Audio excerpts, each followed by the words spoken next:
عالم کے بول میں ہم آپ کو خوشامدید کہتے ہیں، علماء کا میں تعارف بھی کروا دیتا ہوں، اور آج میں آپ کو بتا دوں کہ ہم تقوی کے حوالے سے بات کریں گے، جس کی بہت زیادہ اہمیت ہے۔ قرآن پاک میں اللہ تعالیٰ بار بار اس طرف دھیان دیتے ہیں کہ تقوی اختیار کرو، تقوی اختیار کرو۔ تو کیا وجہ ہے اس میں، حکمت کیا ہے، تقوی کے بارے میں بار بار کیوں کہا گیا ہے، تلقین کیوں کی گئی ہے، اور تقوی ہے کیا، ہم اپنے اندر کس طرح سے یہ تقوی پیدا کر سکتے ہیں، اس کو پرہیزگاری کہتے ہیں، تو یہ بھی میں سمجھنے کی ضرورت ہے یہ کیا ہے۔ میرے ساتھ تشریف رکھتے ہیں مفتی نوید عباسی صاحب، علامہ محمد علی شاہ صاحب، پروفیسر یونس صدیقی صاحب، علامہ سعید الحسینی صاحب، دائیں جانب ہمارے مفتی ابو محمد صاحب، مفتی محمد وسیم صاحب، اور آج ہمیں جوائن کر رہے ہیں علامہ محمد رضا داؤدانی صاحب، 8 کتب کے مصنف ہیں، مشہور شیعہ عالم دین ہیں۔ اسی حوالے سے ہم ان سے بھی بات کریں گے۔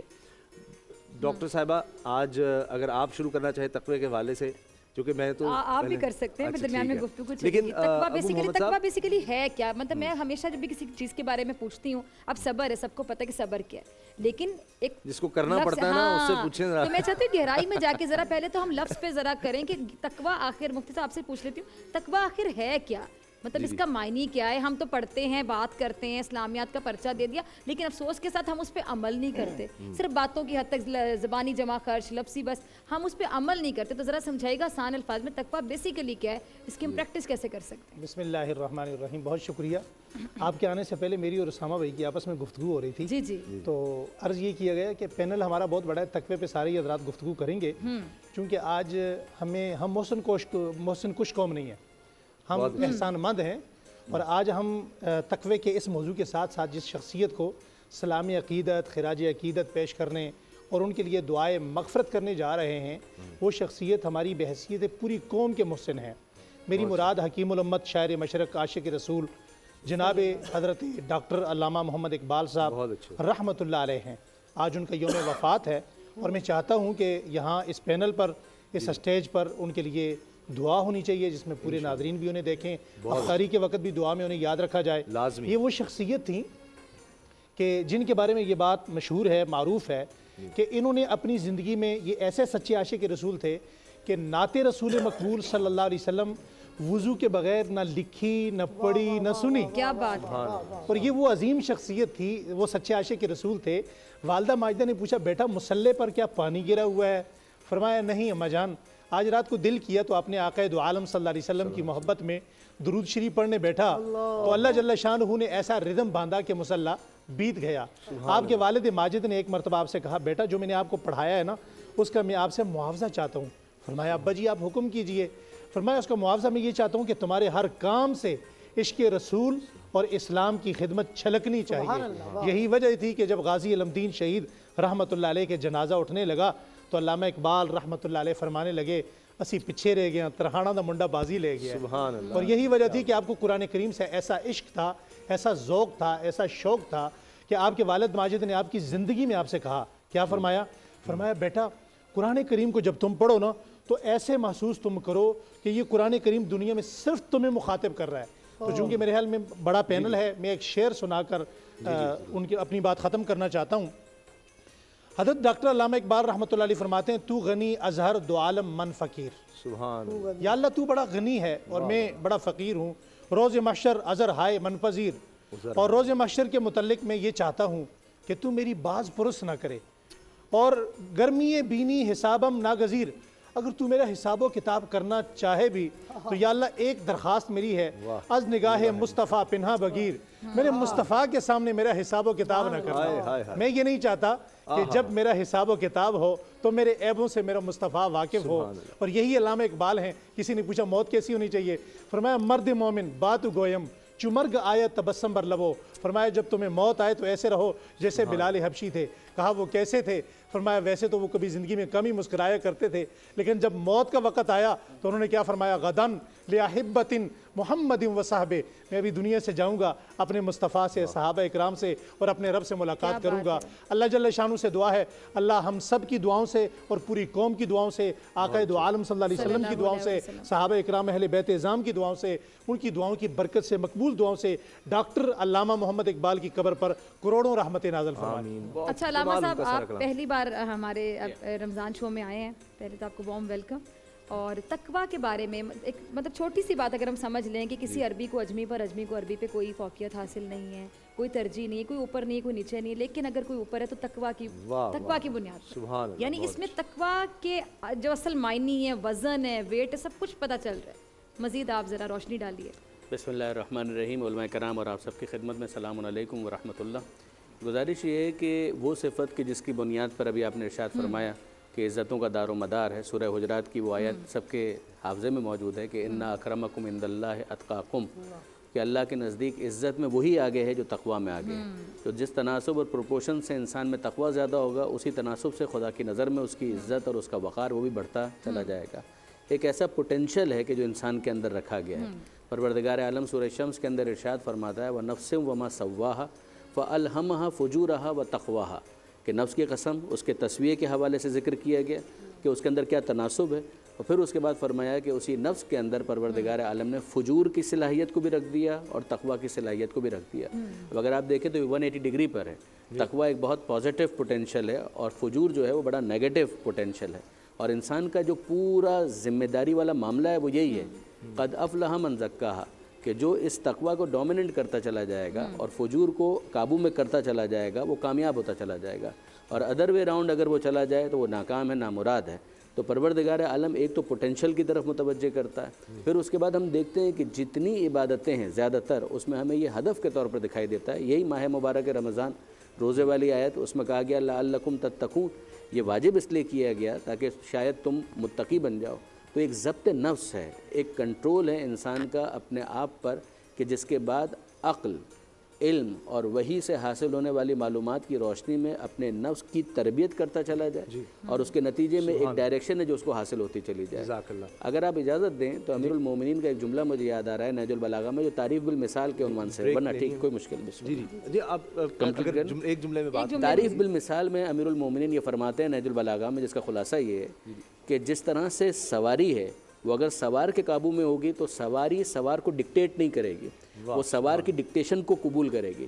بالکل اسی طریقے سے اگر تمہارے نفس کی سواری تمہارے قابو میں ہے تو وہ تمہاری ڈکٹیشن کو ایکسیپٹ کرے گی، تمہیں ڈکٹیٹ نہیں کرے گی۔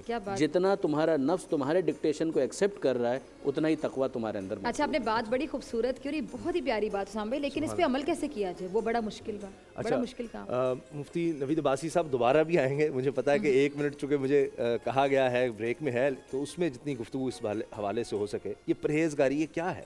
بسم اللہ الرحمن الرحیم۔ پرہیزگاری کی بات ہوئی، تقویٰ کی بات ہوئی، علامہ صاحب نے اس کی تعریف وغیرہ کی، قرآن کی آیات پڑھی، اور حضرت نے ڈاکٹر علامہ اقبال علیہ رحمہ کا ذکر کیا۔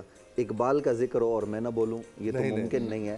تو اقبال علیہ رحمہ نے کیا تقویٰ سیکھنا ہے تو اقبال سے سیکھو۔ واہ واہ واہ۔ میں نبی علیہ السلام کی ذات سے سیکھو، ویسے تو نبی علیہ السلام، صحابہ کرام، اہل بیت اطہار، ان پر تو ہمارا سب کچھ قربان، لیکن پاکستانی معاشرے میں رہتے ہوئے جس نے ہمیں تصور پاکستان دیا، اس اقبال سے تقویٰ سیکھیں۔ اس نے کیا تقوی کا معیار بتایا ہے، وہ یورپ میں رہا، وہ فرانس میں رہا، وہاں کی روشنیوں کو دیکھا، اور دیکھنے کے بعد اقبال جب پلٹ کے آیا اور کہنے لگا لوگوں میں نے سب کچھ دیکھا، اور تقویٰ کے معنی یہی ہیں کہ آپ اپنے آپ کو بالکل بچا لیں، جنگل میں جا رہے ہیں کانٹوں سے بچ کر نکل جائیں تو آپ نے تقویٰ اختیار کر لیا۔ تو گناہوں کے اس جنگل میں اقبال نے ان ساری روشنیوں کو دیکھا، ان ساری چیزوں کو دیکھا، اور دیکھنے کے بعد آ کر کہا خیرہ نہ کر سکا مجھ کو جلوے دانش فرہنگ، میری آنکھ کا سرمہ خاک مدینہ و نجف۔ تو آئیے ہم مدینے والی سرکار سے بھی تعلق جوڑ لیں، مدینے والے سے بھی، مدینے والوں سے بھی، اور نجف والی سرکار سے بھی جب ہم اپنا تعلق جوڑیں گے تو تقویٰ مل جائے گا۔ تقویٰ دراصل ہمیں یہ بتاتا ہے، یہ پاکستان تقویٰ نیت کے خالص ہونے کا نام ہے، یعنی آپ اپنے اندر جو ہے وہ تو پاکستان کے لیے یہ لوگ مخلص تھے، اقبال بھی مخلص تھا، قائد اعظم بھی مخلص تھا، ان کے ساتھیوں نے اخلاص کے ساتھ کوشش کی اور اس کے اندر کوئی ملاوٹ نہیں کی، تو ہم نے پاکستان بنا لیا۔ بات ہو رہی ہے کہ تقوی کو ہم آسان لفظوں میں سمجھیں کہ ہے کیا۔ پہلے میں اس کی کچھ اہمیت کے حوالے سے بات کرتا ہوں، پھر بہت ہی آسان الفاظ میں کہ یہ کیا چیز ہوتی ہے، عام عوام اس کو کس طرح سے لیں، ان کو سمجھ میں آ جائے کہ یہ ہے بھئی تقویٰ۔ اہمیت کے حوالے سے اگر آپ دیکھیں تو قرآن پاک میں بہت کثرت کے ساتھ تقوی کا ذکر ہوا ہے۔ کہیں فرمایا ھدی للمتقین، کہیں کہا ان اللہ یحب المتقین، پھر جگہ جگہ اتقوا کا لفظ آتا ہے قرآن میں۔ یہ اتقوا بھی اسی سے ہے یعنی یا تو اس کا ترجمہ ہم کرتے ہیں اللہ سے ڈرو اتقوا اللہ، یا پھر یہ کہ تقوی اختیار کرو۔ تو یہ یعنی قرآن میں کثرت سے کسی چیز کا تسلسل سے ذکر ہونا اس کی اہمیت بتاتا ہے، اس سے پتہ چلتا ہے کوئی اہم چیز ہے یہ۔ اچھا یہ صرف ہمیں نہیں کہا گیا، ہم سے جو پچھلی امتیں تھیں نا اس میں بھی اس کو لازم رکھا۔ قرآن پاک میں آتا ہے وَلَقَدْ وَصَّيْنَا الَّذِينَ أُوتُوا الْكِتَابَ مِن قَبْلِكُمْ وَإِيَّاكُمْ أَنِ اتَّقُوا اللَّهَ، کہ تمہیں بھی یہ وصیت کی جا رہی ہے تقوی اختیار کرو، اور تم سے پہلے لوگوں کو بھی یہ وصیت کی گئی تھی۔ اسی طرح جیسے ہم نے ابھی رمضان کا روزہ رکھا ہے، اس کا فلسفہ بھی ہمیں یہ بتایا کہ یہ تمہیں جو روزہ رکھ رہے ہو یہ محض بھوک اور پیاس کا نام نہیں ہے، اس کے پیچھے ایک مقصد ہے، ایک لوجک۔ وہ کیا ہے؟ لعلکم تتقون، اس سے بھی تمہیں متقی بنانا ہے، پرہیزگار بنانا ہے۔ اچھا جو ہماری عبادات ہیں نا، جیسے ہم روزہ رکھ رہے ہیں، کوئی بھی عبادت فار ایگزامپل، اس عبادت کی قبولیت کا دار و مدار بھی تقوی پر ہے۔ لن ینال اللہ لحومها ولا دماؤها ولاکن ینالہ التقوی منکم، اللہ نے فرمایا جو تم قربانی کرتے ہو اس کا خون، اس کا گوشت، یہ کچھ بھی میرے پاس نہیں آتا، یہ تو خود استعمال کرتے ہو۔ اللہ کی بارگاہ میں کیا چیز جاتی ہے؟ فرمایا تمہارا تقوی جاتا ہے۔ اب میں بہت ہی آسان الفاظ میں امام غزالی علیہ رحمہ نے تقوی کی ایک ڈیفینیشن، ایک جو ہے نا وضاحت کی ہے۔ آپ فرماتے ہیں کہ اللہ کے خوف کی وجہ سے برے اعمال سے بچ جانا، اور وہ چیزیں جن میں شبہ ہے، وہ چیزیں جن میں شبہ ہے ان سے باز رہنا، وہ کہتے ہیں اس کا نام ہے تقوی۔ یعنی جو برے اعمال ہیں ان سے بچنا، اور جن چیزوں میں شبہ پیدا ہوتا ہے ان سے بھی اپنے آپ کو بچا لینا، اس کو وہ فرماتے ہیں یہ ہوگا تقوی۔ سبحان اللہ۔ اب اس کو اگر میں ایک مثال سے سمجھاؤں کہ جن چیزوں میں شبہ، جب شبہات والی چیز کو سمجھیں گے نا تو جو صراحتاً ہیں وہ تو بالکل ہمیں سمجھ میں آ جائیں گی۔ ہمارے اسلاف کا کردار بڑا نرالا رہا، بہت ہی شاندار رہا۔ امام اعظم ابو حنیفہ علیہ رحمہ کے زمانہ میں ایسا ہوا، ایک بکری چوری ہو گئی۔ اچھا جب بکری چوری ہو گئی تو عموماً خیال یہی تھا کہ بھئی جس نے چوری کی ہے وہ کسی کو بیچ دے گا اور وہ ذبح کر کے گوشت بیچ دے گا۔ تو آپ نے لوگوں سے معلوم کیا، پوچھا جو تجربہ کار تھے کہ بھئی بکری کی عمر کتنی ہوتی ہے، تو بتایا گیا تقریباً 7 سال تو ہوگی۔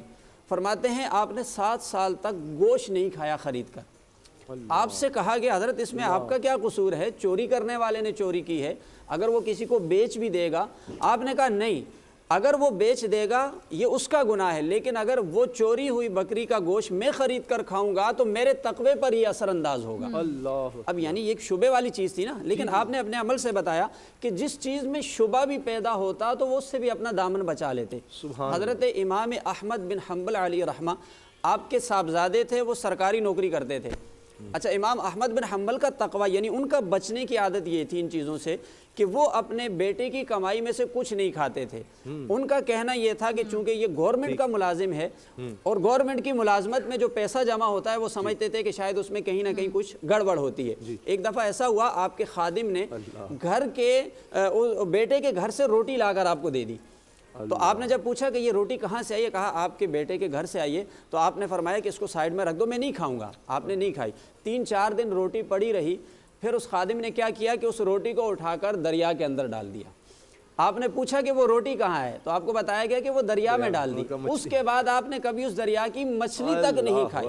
یعنی ہمارے اسلاف کا طریقہ یہ تھا کہ وہ اس انداز سے اپنے آپ کو شبہات والی چیزوں سے بھی بچاتے تھے۔ تو بہرحال جتنی چیزیں جن سے اللہ نے منع کر دیا ان سے اپنے آپ کو روک لینا، اس کو تقوی کہا جاتا ہے۔ بہت خوبصورت، بہت خوبصورت۔ سٹار ڈیبیٹر کا وقت ہو رہا ہے جناب، تو بغیر کسی توقف کے ہم سٹار ڈیبیٹر کی طرف جائیں گے، لیکن پھر یہ ہوتا ہے کہ لوگ پسند کرتے ہیں، وہ کہتے ہیں جی محمد علی شاہ صاحب بیٹھے ہوں تو ان سے گفتگو نہ ہو، وہ کہنے جی سٹار ڈیبیٹر بعد میں، محمد علی شاہ صاحب سے پہلے بات کر لیں جی تقوی کے حوالے سے۔ اللہ، میں حضور شاعر مشرق علامہ جی ضرور، اقبال کی بارگاہ میں بھی ہاں صحیح بات ہے کہ علامہ اقبال کے اشعار ہی ایسے ہیں کہ آدمی سے ان کی شاعری کو اٹھا لے تو وہ زندگی کے لیے کافی ہے۔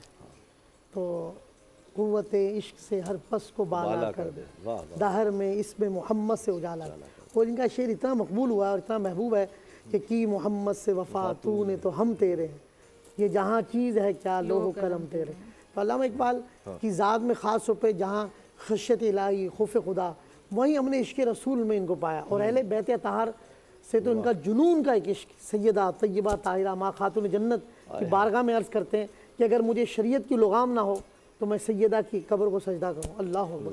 تو علامہ اقبال صحیح بات ہے, ہم پاکستانیوں کے لیے فخر ہے. تو اللہ ان کی تربت پر انوار و تجلیات کی بارش فرمائے اور ان کے صدقے اللہ ہمیں عشق رسول کی خیرات عطا فرمائے. واہ. یونس صدیقی صاحب, چونکہ ڈاکٹر فضا کی وجہ سے میری چھوٹی بہن مجھ میں بھی ہمت آ جاتی ہے کچھ ایسے سوال جو لوگ پھر پوچھتے ہیں, اور یہ جس طرح مجھے ہمت دیتی ہیں کہ سوال ویسے سوال زیادہ آپ پوچھتے ہیں یہ آپ مجھے ایسی کریڈٹ دے جاتے ہیں. نہیں, لیکن ہمت مجھے دیتی ہیں کہ کچھ سوال اس طرح ہوتے ہیں مشکل ہوتے ہیں.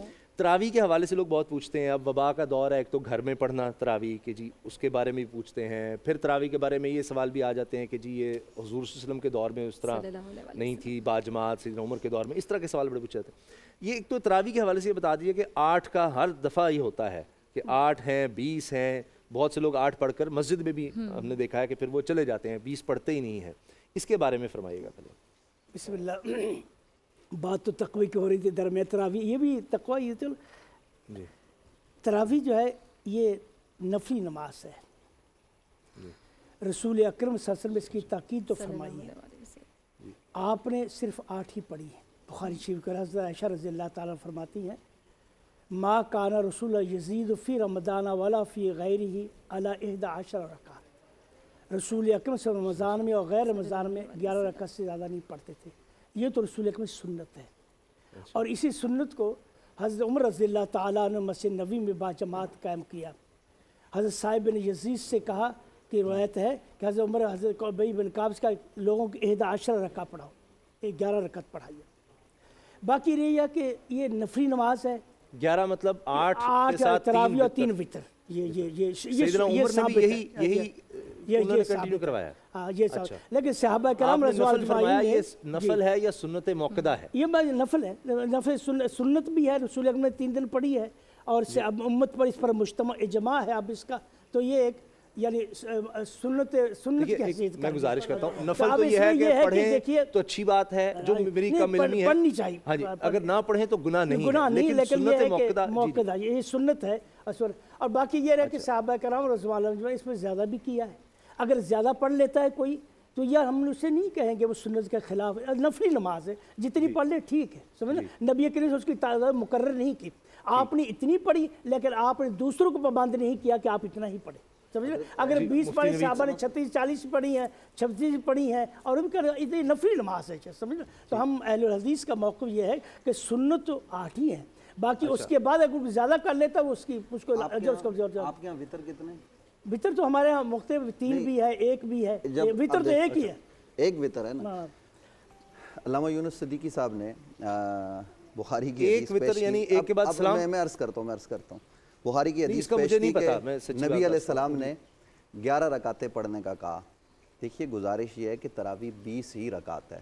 سیدنا حضرت فاروق اعظم رضی اللہ عنہ نے 20 رکعت, میں عرض کرتا ہوں بخاری کی اس حدیث پر بھی کلام کرتا ہوں, تو سیدنا حضرت فاروق اعظم نے 20 رکعتیں پڑھنے کا حکم دیا ہے. یہ جو قرآن مجید فرقان حمید میں رکوع کی ترتیب ہے نا کہ یہ رکوع کتنے ہیں, تو یہ رکوع اسی اعتبار سے ہیں کہ وہ ایک ایک رکوع ایک رکعت میں پڑھا جاتا تھا, تو اس اعتبار سے یہ رکوعات جو ہے وہ ترتیب پائے.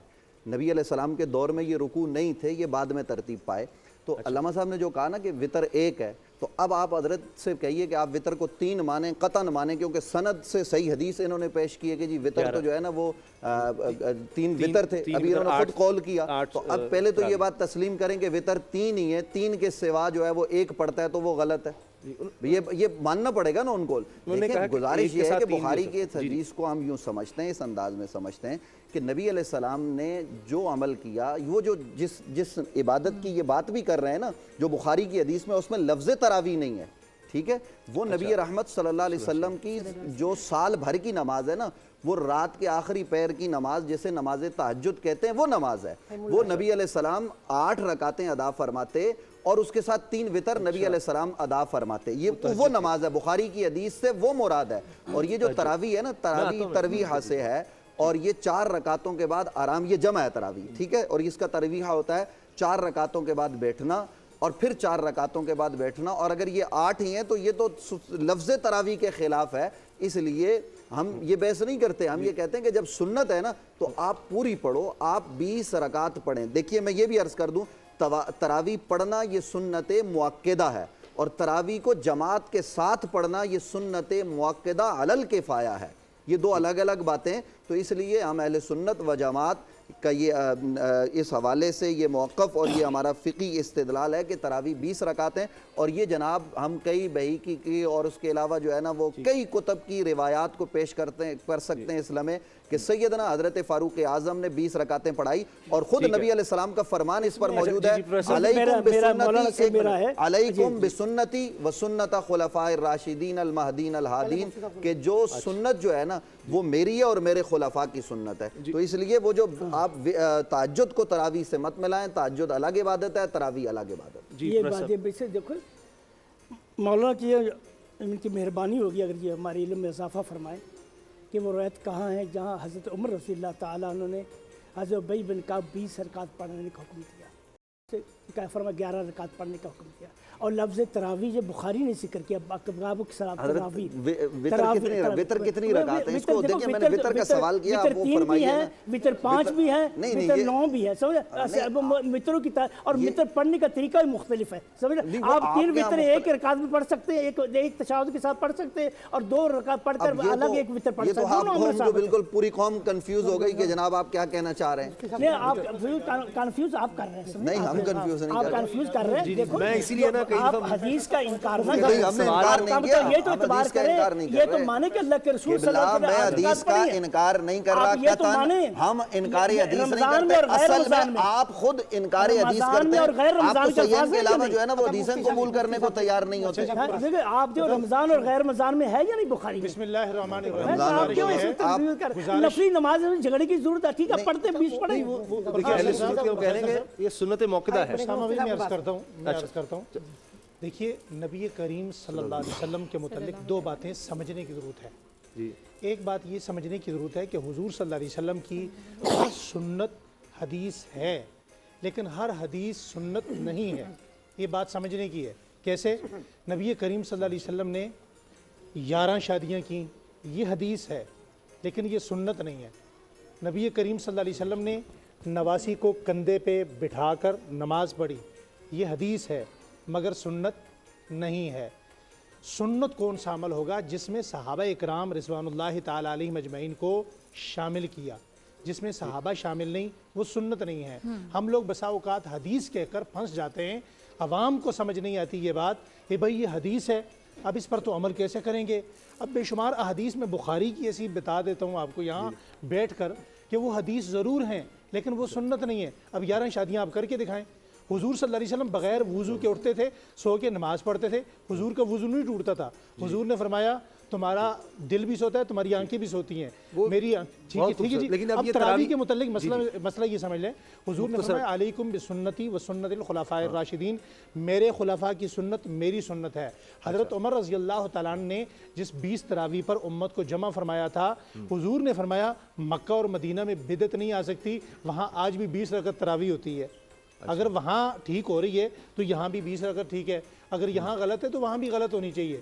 ہم سے زیادہ وہ علمی لوگ ہیں, مضبوط لوگ ہیں, علم کے اعتبار سے انتہائی مستند لوگ ہیں, وہاں آج بھی 20 رکعت تراویح ہوتی ہے. اور جہاں تک رہی وتر کی بات, وتر کی نماز تراویح کا حصہ ہے ہی نہیں, یہ عشاء کی نماز کا حصہ ہے ہی نہیں, یہ رات کے آخری پہر کی نماز ہے. 2 صحابی بوڑھے تھے, انہوں نے کہا یا رسول اللہ رات کو تھکاوٹ ہوتی ہے, دن کو مزدوری کرتے ہیں, تو ہم عشاء کے ساتھ پڑھ لیا کریں. آپ نے فرمایا پڑھ لیا کرو. اب پوری امت ضعیف ہو گئی تو وہ ساری رات کو جو عشاء کے ساتھ پڑھتی ہے. ویسے یہ رات کے آخری پہر کی نماز ہے, اگر آج بھی کسی نے تہجد پڑھنی ہے تو وہ وتر اس کے بعد پڑھے. اچھا مجھے رضوان گھمن صاحب اگر آپ کچھ ایڈ اس میں جملہ کرنا چاہتے ہیں ٹھیک ہے, ورنہ نعت کی طرف جانا ہے. صاحب نے حدیث مضطرب پیش کی ابی ابن کعب کے حوالے سے, اس سے دلیل نہیں پکڑی جا سکتی. یہ اصول حدیث کو جانتے ہیں, اور جب اصول حدیث کو جانتے ہوئے آپ حدیث مضطرب پیش کر کے لوگوں کو کیا پیغام دینا چاہتے ہیں کہ اس سے کیسے دلیل پکڑ سکتے ہیں. اور پھر ابی ابن کعب کو نبی علیہ السلام کا یہ کہنا کہ جناب 11 رکعتیں آپ پڑھاؤ, حضرت فاروق اعظم کا یہ کہنا, تو یہ آپ اس میں تراویح کا لفظ مجھے بتا دیں کہ انہوں نے کہا ہو کہ تراویح پڑھائیں. تراویح کے لیے علیحدہ سے انہوں نے اہتمام کروایا اور 20 رکعتیں پڑھائی گئی. اچھا دیکھیے رمضان میں جو قیام ہے تراویح ہے وہ رات کا قیام ہے, کوئی قیام الگ نہیں ہے, یہی ہے. نہیں, اس پر میں